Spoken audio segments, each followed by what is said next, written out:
So I don't know. Maybe that's just me. Clearly, they're having a bit of fun. Totally 100% confirmed when the bagpipes come in. That's like when they're like, as the British say, they're clearly taking the piss. And then we get these voice samples, very much like Revolution Number 9 or whatever. Very much latter-day Beatles. Yeah, definitely some latter-day Beatles and some early Pink Floyd thrown in for good measure. Overall, it's a fun tune, but not one I see myself coming back to again and again. Comparing it to like Crawl from last week, I think there's a vitality to this song that doesn't exist in Crawl, an energy. Probably from the guys being younger and hungrier and feeling like they have something to prove. Maybe I'm just projecting, but even though I felt like Crawl was more slickly produced and has some things I liked in it, I found myself enjoying this tune just a little more. I agree, for sure. I like this song. It's not my favorite of theirs, but it's definitely... This is back in the day when they were fun to watch live, and I loved that one of the links that you shared was a live performance of them doing a couple of songs. You go. That was great, and it was so fun because I loved Steven when he had his longer hair and his big handlebar mustache and the vest. Like that's such a specific look from that time period. And so, I just listened to the song first and gave it a certain rating, but then I watched that video. I'm like, oh my God, I have to raise that just because of the video. It's hilarious. And Tyler's having so much fun. Like he leaves the back, he goes away from the drums, he comes up and he starts harassing Ed and being crazy in front of everyone. It's just great. And I feel like this song, like they gave themselves permission to have fun. And, I've heard, like I said earlier, I've heard Ed say, like their whole bluegrass sound, like that's how they kind of rehearse and that's how they kind of would just kind of jam together. So I feel like to Aaron's point, I think this is kind of a jam song. And they jammed their way with the bluegrass at first, and then it kind of goes into the whole Beatles-esque chaos. And then they're like, let's just... Like, I picture Steven being kind of the mastermind behind this. Like, he's the man behind the curtain on this song and doing all the weird noises and all the weird stuff at the end. Like, he's just like... I feel like he's the mad scientist behind this song. Alive! It's alive! It's alive! And it's so much fun. And I love him from that era. And I know it's a group effort. It was also really fun to see Andy in that video. Like it was just like such a specific snapshot from such a specific time in their history when they had so much energy and it was so much like full on. They were full on. And I loved it. So part of this song for me, I think my enjoyment of it was the nostalgia piece. But I do think that their earlier stuff for me is more compelling than their newer stuff, like newer meaning present day versus their first stuff that they first came out with. But I just feel like there's better energy, and I like the five of them together. So, but that's me. What I love most about them just having fun on all these instruments and just they are full energy on this song. It starts off slow, kind of goes up and down throughout the song. When they are going, like Jim is just flying on that bass. Ed's hands are moving so fast you can't see him. Like there is nothing on this song musically up until that changeover that I don't like. This is one of those songs musically I just love. And the part I love the most on this song are those harmonies. The staggered harmonies with Crazy. Like, that is just beautiful and well done. They just practiced that over and over again and just had it down. I'm not sure who took the third harmony on that, but you have Ed and Steve, and then I'm not sure who the third one was on that. So then you have like the focus of this song, which is the lyrics, and it's just full of metaphors about people who are going crazy. And if you looked at it as just that, it's just a fun song. But what he's really saying is that we're all a little bit crazy. That he's trying to say that unless you've got like something extremely severe. Like, don't judge. Like, everyone's a little bit crazy. We shouldn't judge each other on this. And I love that that's where he's going with this, especially since he's talking about all these different types of crazy and how we all are crazy right next to someone who has a mental illness. Like, he's sitting there, and I feel like this is his song to Steven saying, hey, buddy, Like, I accept you for who you are, all of it.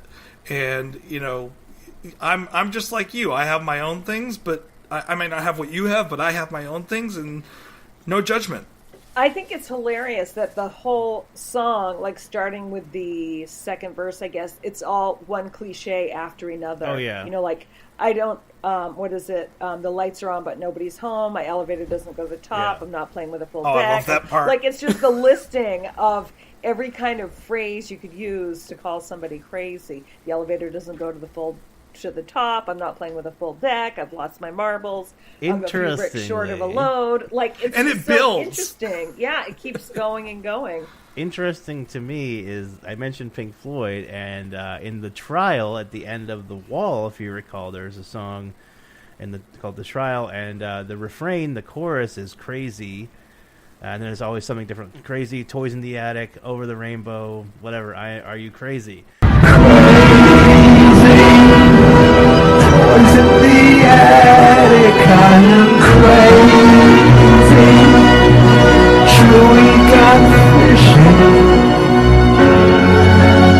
So maybe a reference. I don't know, because I think they're probably into Pink Floyd as well. Oh, I could definitely see that. One of my favorite lines of this is, I don't need a rubber room, but that might be nice. Because I myself have to admit that I've had that thought Every once in a before. while, yeah, just kind of bang against the walls. You know what? I love, I'm a few bricks short of a load, but a full load always hurt my back. Like, Well, there is a little bit of liberation in just embracing it and Yes. being like, whatever. Yes. You know, I'm just going to go nuts. There's a bit of freedom in that. Yeah. totally. Now, interestingly enough, I didn't know this from before, but I was reading up about the White Album recently, and so we have this song that's at the end of Gordon. Mm-hmm.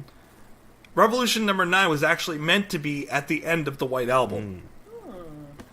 And so I'm sure that Steve knew that. Like, Steve is a big Beatles aficionado. It does not lead any doubt in my mind that he would have done that. It reminds me the Beatles used to put in the return groove, in the trap groove at the end of the record that traps the needle and just spins on for infinity. They would put a little, like, 9-second loop or whatever, so that the record would never stop playing. You could just let it play, and it would theoretically just never stop playing. So that's one of the things where I think the Beatles, again, like, it just blows my mind if I hear someone say they don't like the Beatles. I'm like, have you heard all of their material? Because I'm sure there's something in there. But, like, just even if you don't like them, which I can't fathom someone not liking them, but, like, how far they advanced, you know, music recording and just bringing the techniques into it and changing the medium completely. They really advanced things so much. So I'm always like, I love to talk about the Beatles. I could talk about the Beatles all day. So, end of this, let's go over the lyrics of the end. So we have the changeover. So then we have, we're rolling, man. And they start singing Found My Locker. It's almost like it's an outtake. And then they say, that's the take. We're going we're going with that take. There's some kind of gobbledygook, and then it says, soup that's made with a monkey. Or soup that's made with monkey. Yeah. And then, just cheese, you know. Then they just start scatting. And then they start jumping into a rendition of, or an outtake of If I Had $1 Million. Yeah. If I phoned my friend in Ireland, I'd have my own talk show and I'd talk to myself. Which is still one of my favorite lines on this album. And if I filmed my sister walking, I'd yell stuff like hey, get off the phone! Yeah. I really enjoyed that. I have to say, there's stuff from my sessions from my band where we would just leave everything recording, and that's some of the most precious stuff to me, is like listening to those little outtakes between songs and stuff, because it brings you right back to that moment in time. I always love hearing little snippets like that behind the scenes. So then, going backwards, actually, because that's the very end. Yeah. That's that fodder. Going back to so you have this chaos that's like Revolution Number 9. So I tried to pick out any of the lines that I could actually hear out of all, like, some of them were very, very low, and I don't have the audio equipment to, like, boost it and find it and pull it apart. But I want to see if we can, I looked for quotes. I looked to try to see if I could find any. Maybe you guys found stuff I didn't. So one of the lines was bring the helicopter back down, will ya? Which it sounded like it was from like a TV show or from like a movie of some sort. But I couldn't find any clips anywhere from any TV shows or movies or quotes. Then we have someone saying he was a quiet, long-legged, skinny man with a dignified beard and mustache. I have no idea where that came from. Is that that's not Ichabod Crane, is it? Ooh. That could be. The Legend of Sleepy Hollow. I don't know that is, but that for some reason that's. I mean, that sounds kind of like him. But I'm not sure if he had a beard, but could be. I'm trying to open it up. Gangly, small head, huge ears. I'm not getting it. Doesn't mean it's not true, but it's possible. Because sometimes, like what we remember is what we see in the Disney films, and they change it to what they want it to be. Right? Yeah, that's very true. But I'm gonna have to look further into that, and if I see it, I'm gonna have to. I'll post it on the Facebook page and Twitter. That hey, we found it. But that's a great pull. I like that one. The next line that I have is there a house for me? That might be it. Is there a house for me? That's not from The Prisoner, is it? A house for me. From, yeah. When he first Ooh, gets that could there. be. The BBC show back in the day. Who was The number new one? number You were two. number 6. Right. Exactly. Who was number 1? All right, I'm going to have to look that one up now. Man, that's been a long time since I've thought about The Prisoner. Oh my God, that would be They awesome. should remake that. If they can remake Doctor Who, why not remake The BBC Prisoner? America, if you're listening, we know you're a fan. We know you listen. Yeah. Come on the show. Steve Merchant and Ricky Gervais, please come on the show.